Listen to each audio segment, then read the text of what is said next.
next speaker is Spencer. Spencer It's is just a down. PhD student at University of Colorado. I think They did not understand. There we go. I don't know why I don't type. Yep, so I'm Spencer Dansereau. I'm with the University of Colorado Boulder. We do composites, aerospace composites, everything from transversely isotropic polymer matrix composites to CVI, CMCs, PIP, as well as melt infiltration. So we do a very broad range of different composites. We also do carbon fiber fabrication directly from CO2, which is a pretty fun project. But this particular project, we were looking at optimizing the polymer infiltration pyrolysis process. And by optimization, I know there's a comment earlier of what we're actually doing to improve the knowledge in the PIP process, because it is a very long-standing process. And what we're looking to do is make very thin layers. So instead of building up the matrix by actually infiltrating it entirely with a neat polymer, so 100%, say SMP10 or Ceramic, we actually dilute that in hexane and then make these really thin layers. So that's kind of what I mean by thin layer polymer infiltration. And just a quick background of where CMCs are used: ceramic matrix composites, hypersonics, jet turbines, non-mutually exclusive, of course. Additionally, in brakes for aircraft, race cars, motorbikes, you name it. This is actually a clutch plate out of a Formula 3 car, which is a carbon-carbon ceramic, which is PIP derived. It's used.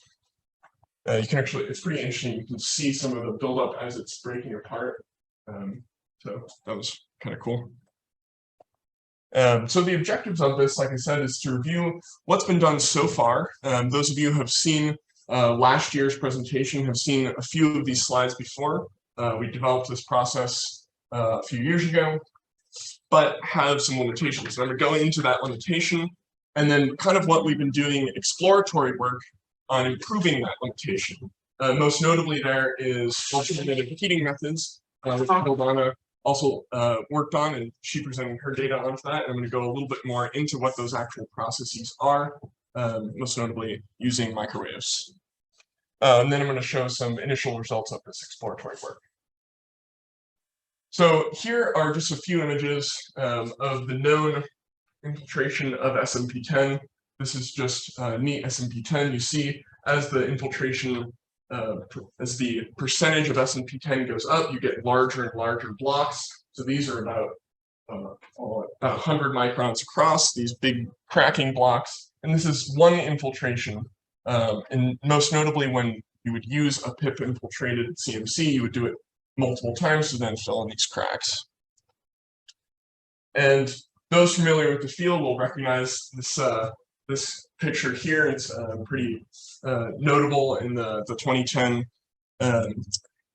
journal article by Mira, Colombo, Riedel, and Saru, talking about this process that you have polymers. As it undergoes pyrolysis, releases that gas and creates porosity and cracks. I don't need to go into it too much, as I'm pretty sure most people here are familiar with that. This is just an image off to the side of neat SMP10 that has undergone some of that cracking. So this thin layer deposition process was initially done by hand using Ceracet with Zoli at the University of Colorado. And this was done using UV heating and did up to 80 layers around some carbon fibers. And this showed that you really could create this very thin layer that didn't crack. It was thin enough, just like you would put paint on the wall here.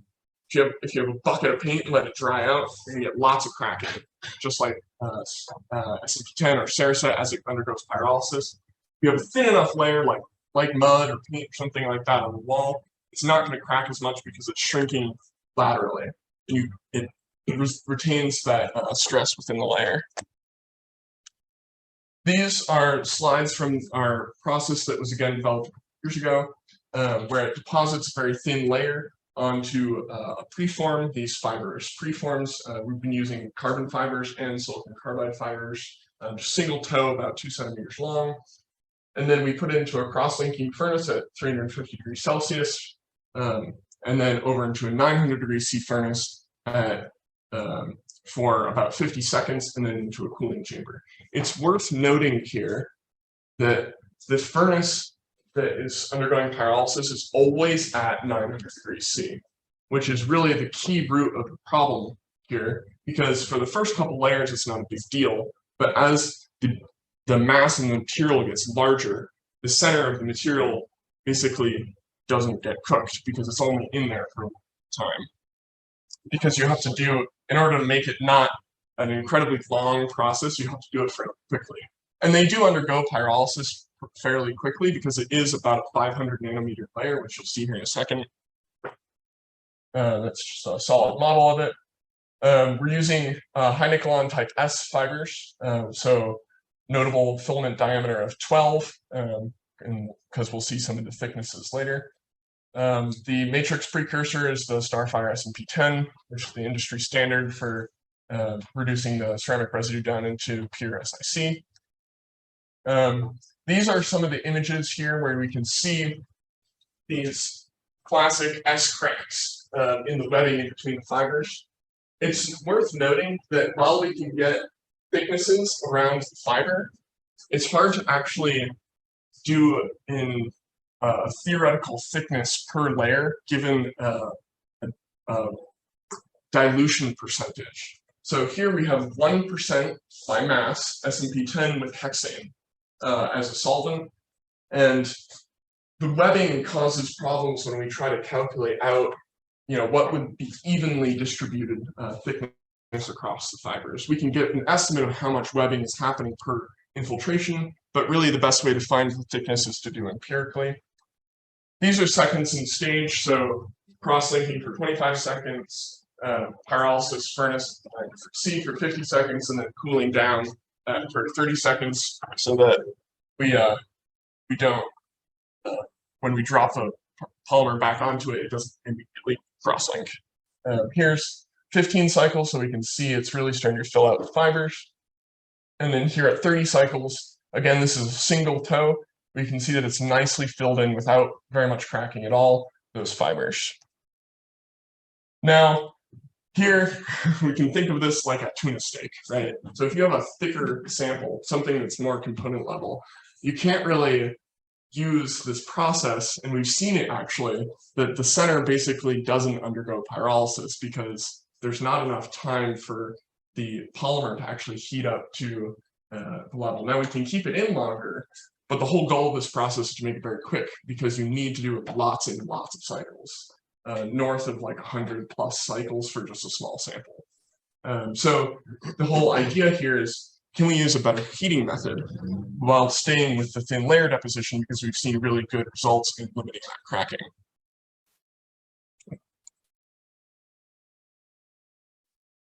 So this is investigating different heating methods. So looking into the literature, the next couple slides are going to be just a dive into the literature about what different methods are out there. So this is for polymer matrix carbon fiber composites, and furnaces, microwave, flash. We looked into flash a little bit here. I think the most important thing to note here is that we can see the heating rates. Microwaves have really good heating rates because you can get very efficient heat transfer with the coupling to silicon carbide. We looked at, here was a look into some of the SMP10 pyrolysis that's been done using spark pyrolysis. However, operationally, this is a very difficult method to use.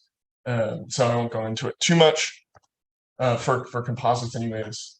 And then there's been some work by a couple of different groups throughout the world on hybrid microwaves, so using furnaces as well as microwaves to undergo pyrolysis.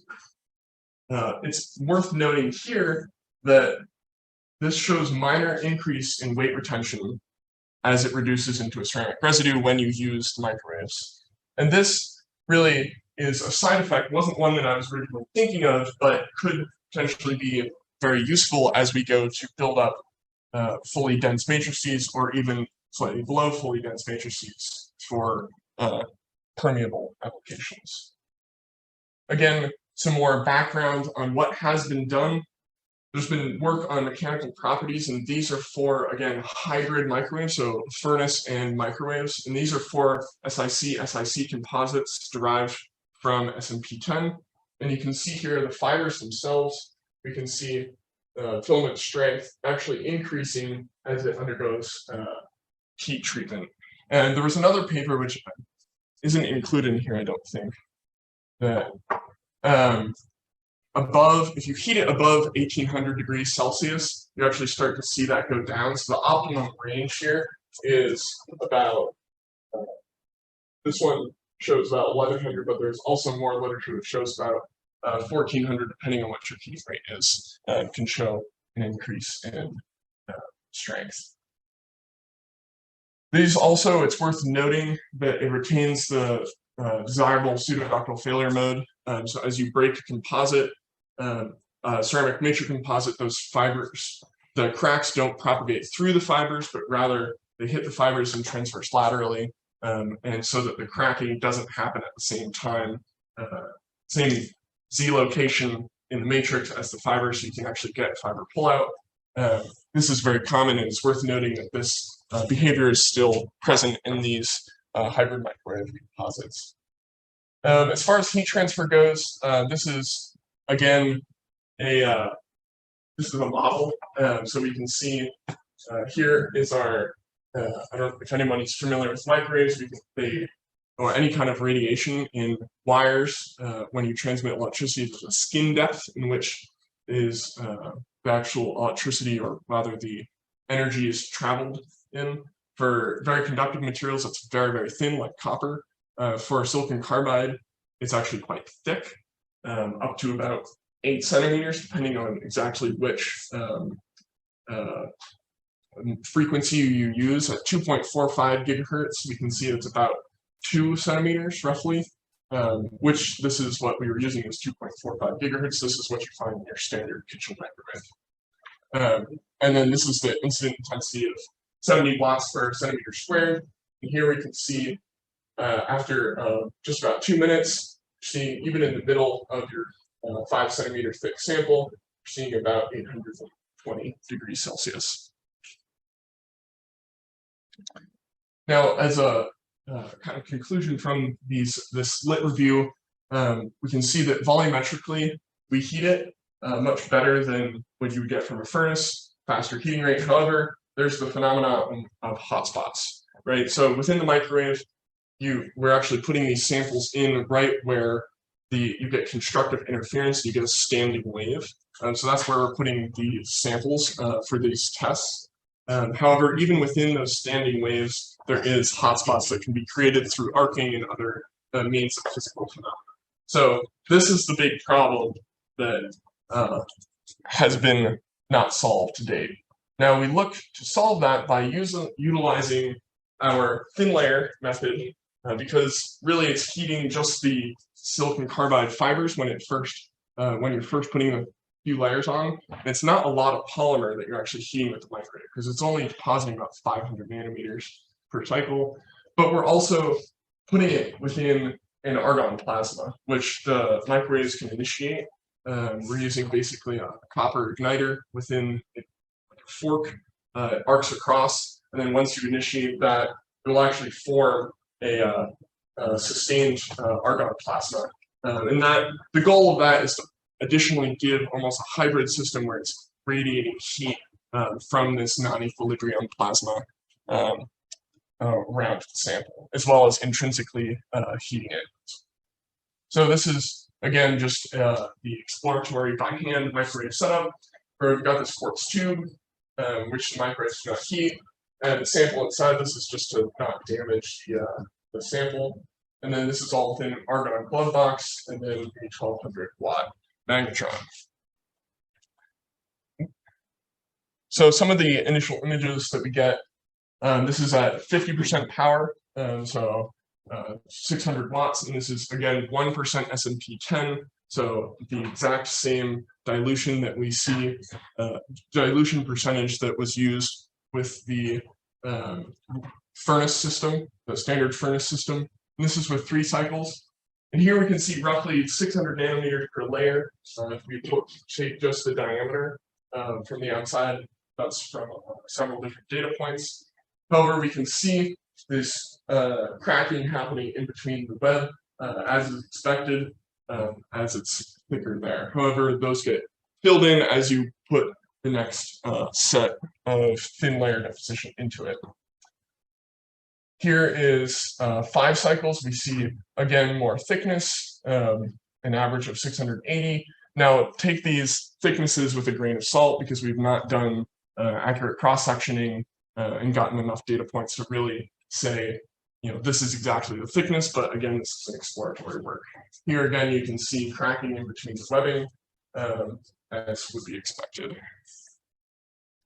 Here are some samples that have just cut with an X-Acto knife from 5 cycles, where we see this is again from a 12 micron diameter initial fiber. And from SEM images, that is a pretty good estimate. The standard distribution is fairly small, at least on the empirically from the fiber toes we were looking at. Here you can see the bonding has been is pretty good. You can't actually see the layer too much here, but again, these are not cross-sectional images, so take it with a grain of salt as this is an exploratory work. One last thing. It's worth noting here you can actually see the bonding between the webbing in between the fibers here that is bonded quite well between the 2 different fibers. And then 15 cycles we see beginning to fill up in between the fibers, just like we saw before. And then we can also see larger S-cracks forming, which are not surprising for pyrolysis, but for the most part, we see really, really good overall bonding and lack of delamination, which is always good. Again, more cracking, more images. These are even different samples. And then up to 20 cycles is what's been done so far. Here you can really see that it's filled up nicely. We do see some localized heating potentially from those hotspots that are mentioned.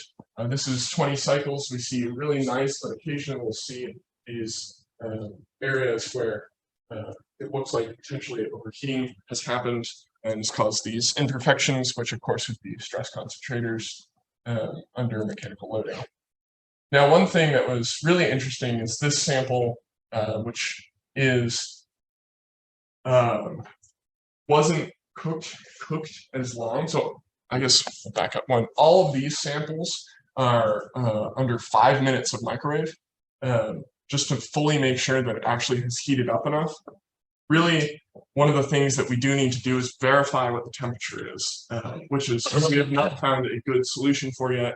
Right now, we're just using luminosity measurements because it is within a Faraday cage. It's difficult to get thermocouple readings. It's also difficult to get pyrometry readings because it's through glass and you've got a Faraday cage in there.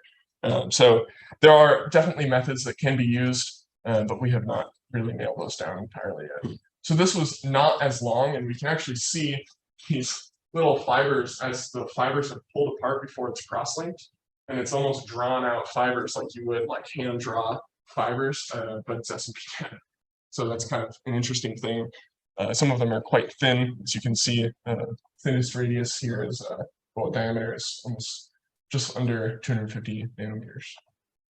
Future work, verify that it's undergone complete pyrolysis. Right now, thinking Raman spectra. Right now, we've just cooked it for very long periods of time and let it heat up so it's glowing very bright. But also, what needs to be done is better in situ temperature measurements, currently limited by our operational setup.